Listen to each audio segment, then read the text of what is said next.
Olá pessoal, sejam muito bem-vindos ao canal Gol de Canela. Nem sempre os treinadores estrangeiros foram prestigiados aqui no Brasil. Prova disso é que no vídeo de hoje, o Gol de Canela traz a primeira parte de uma lista com o nome de alguns treinadores gringos que tiveram passagem relâmpago pelo nosso futebol. Para que o vídeo fique mais específico, eu considerei casos de treinadores que fizeram no máximo 15 jogos ou que trabalharam menos de 3 meses aqui no Brasil, beleza? Esclarecido isso, bora pro vídeo. Em março de 2005, durante a parceria com a MSI, o Corinthians foi até a Argentina e trouxe de lá o treinador Daniel Passarella. Ex-zagueiro e capitão da seleção argentina, campeã mundial em 1978, Passarella chegou ao Parque São Jorge para substituir Tite, que dias antes havia sido demitido após entrar em rota de colisão com Kia Joorabchian, representante da MSI no Brasil. O argentino estreou no timão com derrota para o Cianorte por 3-0, mas em seguida emendou 11 jogos invicto. Depois disso, uma eliminação na Copa do Brasil para o Figueirense e 2 derrotas consecutivas no Brasileirão, sendo uma delas uma humilhante goleada por 5-1 para o rival São Paulo, pôs fim à trajetória do argentino no Corinthians ainda em maio de 2005. Foram ao todo apenas 15 jogos no comando do timão, sendo 7 vitórias, 4 empates e 4 derrotas. Após essa passagem relâmpago, Daniel Passarella retornou para o seu país e ainda trabalhou como treinador do River Plate, onde chegou a eliminar o próprio Corinthians na Libertadores de 2006. Mas já no ano seguinte, deixou o cargo e nunca mais comandaria um outro clube de futebol. Ele tem hoje 67 anos. Em janeiro de 2006, o Atlético Paranaense inovou e anunciou o nome do ex-craque da seleção alemã, Lothar Matthäus, como mais novo técnico da equipe. Com apenas 44 anos na época, Matthäus estava começando a sua carreira como treinador, mas mesmo assim chegou ao clube brasileiro cercado de expectativas, uma vez que sua contratação empolgou a torcida do Furacão. A princípio, o trabalho do alemão aqui no futebol brasileiro foi muito bom.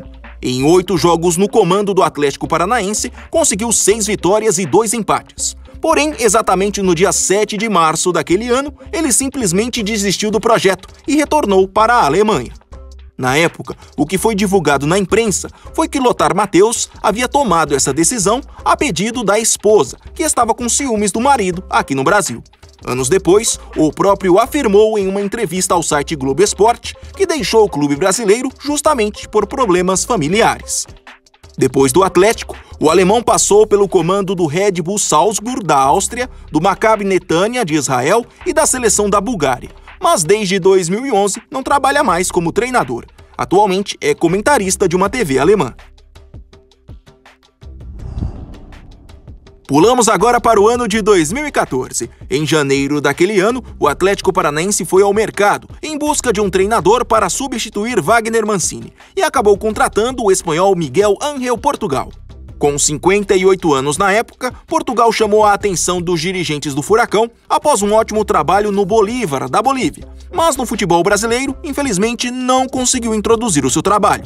No total, o espanhol ficou à frente do Atlético apenas 13 jogos, sendo 5 vitórias, 2 empates e 6 derrotas. Foi apontado como um dos principais responsáveis pela eliminação precoce do Furacão, ainda na fase de grupos da Libertadores daquele ano.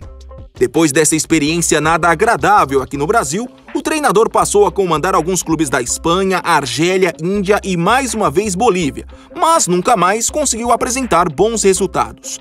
Seu último clube, aliás, foi o boliviano Royal Paris, onde trabalhou até junho do ano passado.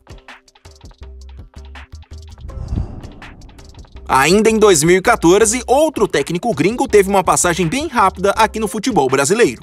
No caso, foi o argentino Ricardo Gareca, contratado pelo Palmeiras em junho daquele ano, durante as comemorações do centenário do clube. Com 56 anos na época, Gareca chegou ao Verdão com moral, uma vez que havia construído uma trajetória vitoriosa no Vélez, entre os anos de 2009 e 2013. Mas por aqui, nem de longe conseguiu repetir o sucesso de outrora.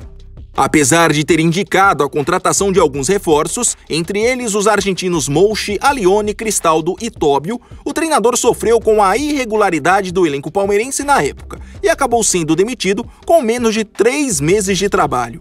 No total, Ricardo Gareca comandou o Palmeiras em apenas 13 jogos e somou 4 vitórias, 1 empate e 8 derrotas. No Brasileirão, deixou o clube na 16ª posição, com 17 pontos, pertinho da zona do rebaixamento. Após ficar alguns meses desempregado, em março de 2015, o argentino recebeu o convite para comandar a seleção peruana e por lá segue até hoje. Aliás, em 2018, ele conseguiu levar o selecionado para uma Copa do Mundo, após 36 anos de ausência. E para finalizar essa primeira parte, vamos relembrar o caso do português Paulo Bento, que durante a temporada de 2016 deu uma passadinha aqui no Brasil. Após ter ficado 4 anos no comando técnico da seleção portuguesa, Bento desembarcou no Brasil em maio de 2016 para ser o novo treinador do Cruzeiro, que na época havia acabado de ser eliminado nas semifinais do Campeonato Mineiro. Contando com o apoio da diretoria celeste, o português foi aos poucos tentando introduzir o seu estilo de trabalho na equipe. Mas uma sequência de maus resultados fez o gringo ser demitido com menos de 3 meses de trabalho. Entre maio e julho, ele comandou o Cruzeiro em 17 jogos, sendo 15 pelo Brasileirão e 2 pela Copa do Brasil, e somou 6 vitórias, 3 empates e 8 derrotas. Na época, a equipe chegou a amargar a vice-lanterna no Brasileirão.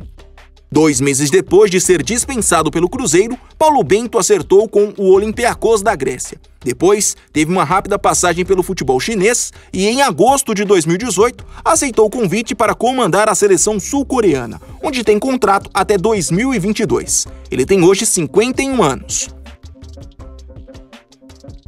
Pessoal, se esse vídeo alcançar bons números, a segunda parte ainda sai nessa semana, beleza? E não se esqueçam, se ainda não são inscritos, por favor se inscrevam no Gol de Canela. Até mais!